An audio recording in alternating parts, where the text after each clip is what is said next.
Hello and welcome to day 4 of Engineering Mastery Academy's training on visual method sheets. I'm your host, Brian Wood. Today's session is going to be a little bit shorter. There's not as much to go over in this.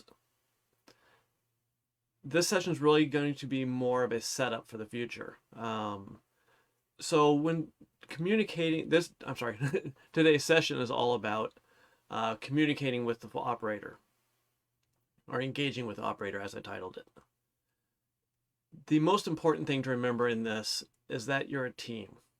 It's not that you're out there to document a process and they're there to show you what's happening. The number one thing to start with always is that the fact that you're working as a team. You each have your special roles in that team, but you never want you don't never want the operator to feel that you are out there to observe them or that you are out there to document the process.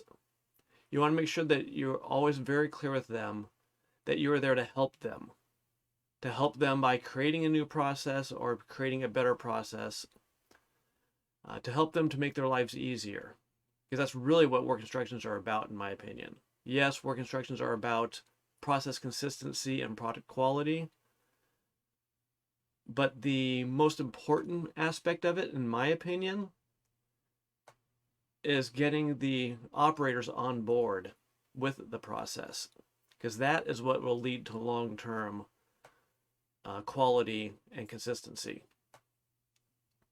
Now, as being a team, since this is a team effort, you want to make sure the operator is very aware that while they are gone, you are not going to do anything with the product. You're not going to sit there and try to build things yourself or move things around. And you want to make sure that they are not going to do the same thing, that they are not going to do anything when you're gone. What I have found is that when you're working on a process that's not well documented, or you have one expert that knows more than the rest of the people, they will sometimes, either intentionally or unintentionally, go through and do things while you're not there. I've seen both. I've seen where the operator felt, well, this is no big deal, I'll just prepare for the next step, and they do it while you're not there. And you come back and suddenly they are doing something, they're about getting ready to do something, and you don't see how they prepared for it. It's not that they intentionally didn't obey. It's not that they're intentionally trying to hide anything. It's simply that they didn't see it as a big deal. So you want to make sure that there's an understanding that nobody touches anything unless both people are there. I've also had a situation where the operator was trying to keep their knowledge specific to them. They knew how to do things that other people didn't. And so when I would come back from break, they'd be there 5 minutes earlier and they've already assembled something that had no documentation for it. This is a situation where I knew the person a little bit, I had been warned about the person, and I know that they actually didn't want me to be able to document everything. You can run into both things. Neither person is a bad person. They're both good people. They just both had their own fears and insecurities, or their lack of understanding that led them to do things the way they did. So you want to make sure that you never create an adversarial environment, that you make sure that the operator knows that you're there for them, but that you need to work as a team.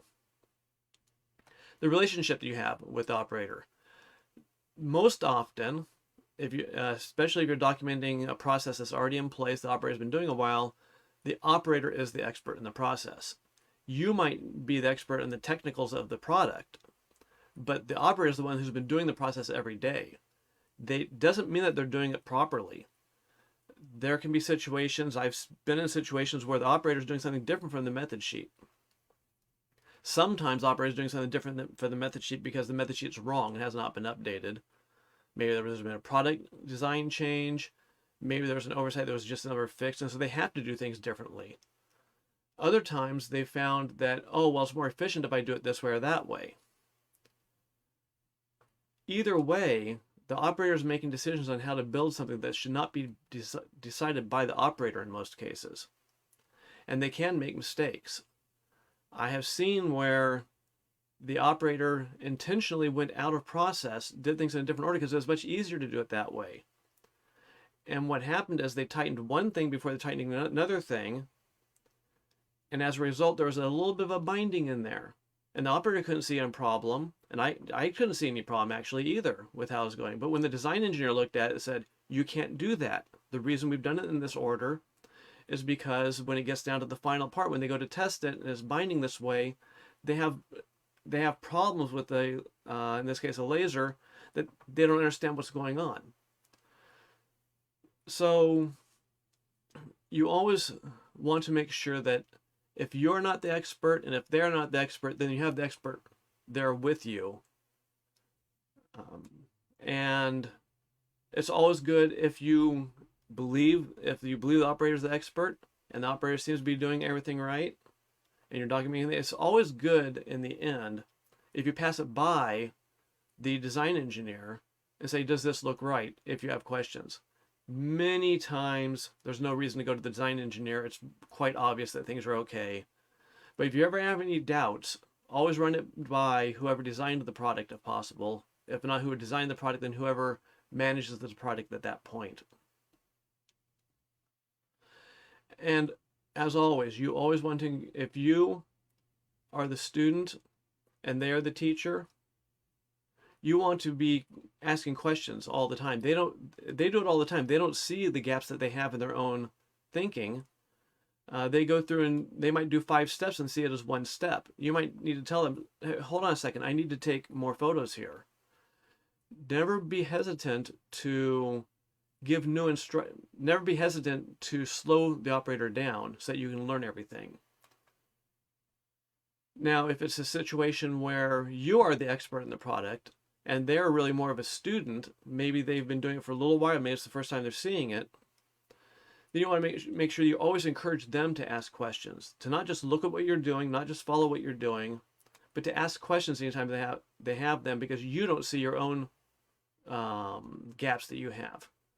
You think, oh, well, it's quite obvious you'd always do this way, but maybe the operator doesn't have your experience, and they don't know you would always do it this way. So you want to encourage them to always ask why. Why are you doing what you're doing? Now, whether or not to include the why in the process document is a separate question. But during the build process, you want to make sure the operator has the understanding of why things are being done a certain way. I'm going to keep it short today. There's a worksheet associated with this. There's a little more information in that worksheet. Hit me up with any questions you have, and enjoy your weekend. Until next time, signing off. Oh, wanted to make a quick mention. I just realized that there is a video missing from before.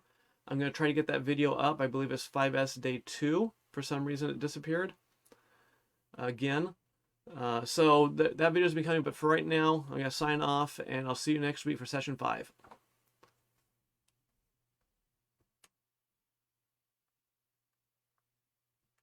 Oh, not signing off for some reason. Okay, I will do it manually. Trying some new tools here. All right, I'll see you next week.